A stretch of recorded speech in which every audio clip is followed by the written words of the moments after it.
na nonda program go wa na kina pale be punja celebrating 90 years na bugoni ya nona veitokoni na mbongi vinaka nikua ya nda retal chunga na bugoni ya nonda program go ni mboti boti reda ni bungo sara na itokani ya redo tali takatikma na bugoni kena ndo merongo dituki na veital no lasiso so ni tal no ado ndina tu na nonda viti so ni tal no ka ndaronga ni mbuli na tal no lasa ya so tala ni tal no nda murmurienga na beka enda ronga mai si ndandono maka ndandono singa kanda mai karatu kin na binden baki na be mbongi ni moniti mbongi ni buke luluke na mbongi ni singa baro mbukai au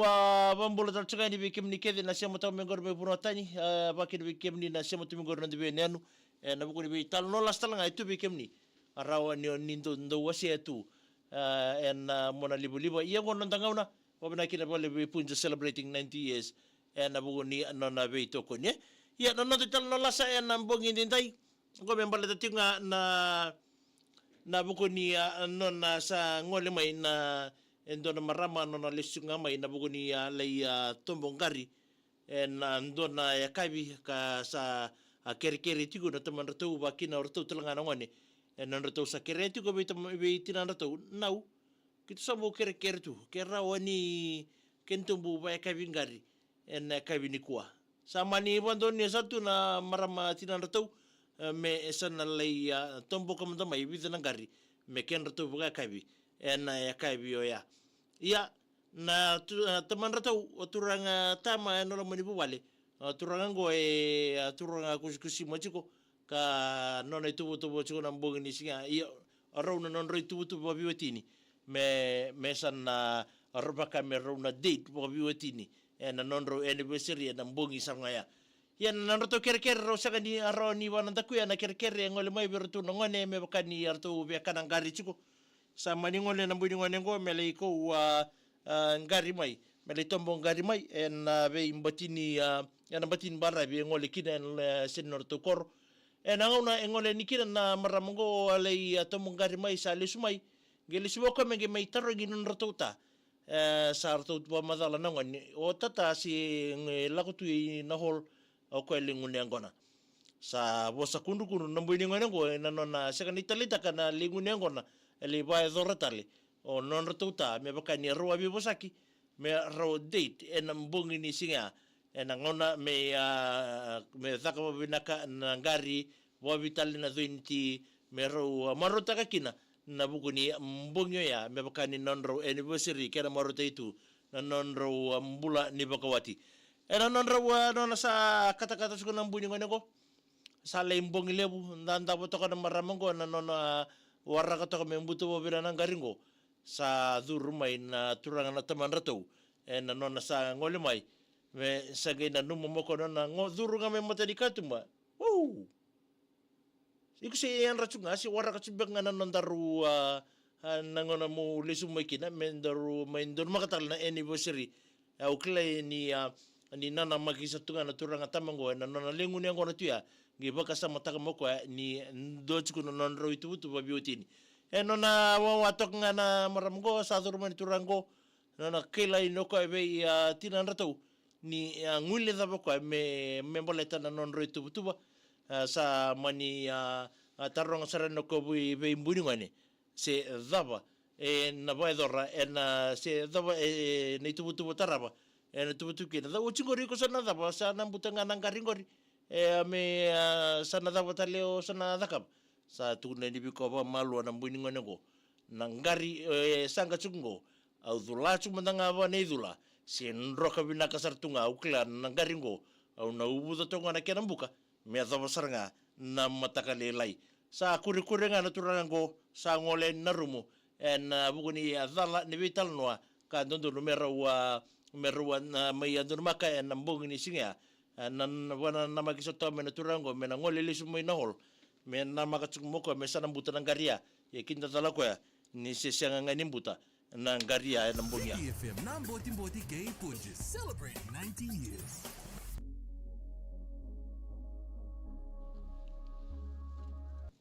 Yo sama mbolo chukani bikim ni kede na itakani ni sema chukmai tina I oni ni mbolo bina mena ni mengani kine yanu da serua sensi toradha mbolo bina kadora bina nadhaniali nadhariwa ndo mbolo bina kame anangunti ba der tame gor Mikalsa Road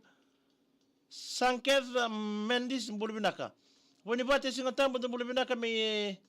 wotenga bona lengu mata abuere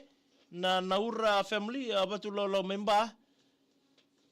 may korle buna bosa wa mulo chukani bikim do nambo ni kuwa wa kina bikim ni jala sanga indo batal chuka may na wasini ngonongo na ibolo mata na Facebook page nambo gi bina kay ndai wonu ni bina tal tunga ni bikim ni banu ni bina tal tunga ni chuta weningolo nambo ni kuwa ba kina be Jane banu be nambo bina ka be Jane lango serne mena ngani kino ria sela may nandi Amy Saunders dola bina may Bundaberg may Queensland waragi community nambongi na namuni menge ni embitabe na namuni bina nimike na namuni keresere na messenger watu salitin karota la kaloko ili ngolea bola bina ka menge nimgani kina may nandi atako ratu toka ta may bili kay ili na waka sa pambola chukani bikem ni nambongi dindai pambola tatoni ko mi Paula na buni were bola bina arna yandra matagali isa mai batiaka mba vitanga ve tua votainga ve tua mena don bola bina ka bana bina tweni was good in bula from Fiji. Where in Fiji you from? Isa was goody. This is in Fiji. Where in Fiji you from? Where in Fiji? We are in Fiji. Maika and Selema don bola bina me ina ni mangani kile beroto timini te lebu e non rato nangito tiko na singa ni mataka kena timini nandronga pamimbinga be Mike's Selema be bota itu ngai na bubale na Selema na nandalie wa ni bina te ni be kemdo we na mbogo bina ni kuwa ni takini na marote kitu nda be ya toka ni na mbogo ni ndaye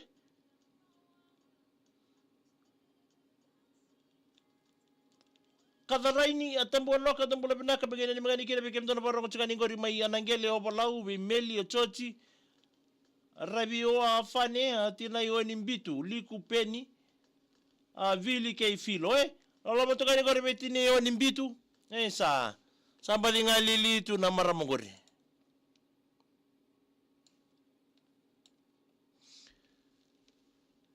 sana mai da batal tokai kera nonda wasini ngongo ni namboti nambogo bina ni kuwa baba kina pale be punjo celebrating 90 years na bugun nona be toko ni rinandina toke ni bonua isa matagali mengena ni mengani kina na sosya kona chikangor mai koro high school na nambogo ni kuwa so rinandina bani bina tene be kemdo ngor mai koro high nambogo ni dai nitakini na maruta kitu kana abu ni sosya ngona badhi urito gori badhi ngona mai batin sori gori amelia tuitai ni bulu binaka mege ni mengani kira gor mai pikas mai serne mai botenga kid bi Filipo Frollo tuniko mundo simeli bekani moli wa kina bambulu tatoni bi ili ngolea bulu binaka ingina na waka ngoma na waka o tumeli yadakatinga na vambobi ne iseni mere tinaioni bole bina mena meni kile sosya ngoni chika ngori taka kili nawa so tia tinaioni cheli mbola tangivi megeda ni mengani kile beke mdo na Danieli na dhariba do bole bina ngoni ngon tam ngor Mikalsa Road mbola tonga ni beke mdo na mboga ndindai otamai choke ratuna ile wa kitungu ngoni tinga ngori esa mboga ni kuwa atukai indrit toka isibina balebu na balebu na sema chumoi talida tinai ibu di palu tabura nimbula na mengena ni mengani kina bikemdo na PSS security na bugi andra bugi na bugi dinda ye wa ni bina te ni bikenda gzibi michi zola bina Yosefo Sebula dombula bina mengena ni mengani kina bero na be dani o verdi ka salaibalu o Miliano na longa nga na bugi o Yosefo Ratumbusa and Boginda, was goody. I'm from Kandabu, half Fijian, half Maori. Stay blessed, bras. Oh, thank you, Naita. You are my Naita from Kandabu. I am from Mbatiki, in the province of Lomaiviti, same as Waisele Sirevi and some of the Fijian players on our rugby team. Marika Bunimbaka, you may know him. Yeah, that's it. And Thomas Idama, the assistant coach for New Zealand. So we are from the same province, but different island. I am from Batiki. Our station is based in Suba, so it's for your information, for your question. So what's goody? Thank you. Na wale buneta.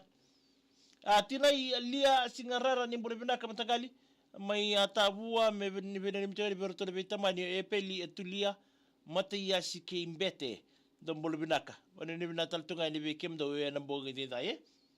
Nitaki ni namaro taki sunan to bitoka ni nambogi dinta ki parle tamen binanumi and messenger ni VTFM na ngono sarango randor me bito man tiri ki me da bana tiri karua tina kala ko te uteki nando binanumi and wasini ngono binango me da vai ni na singa moniti na kami sotalikina ni mo de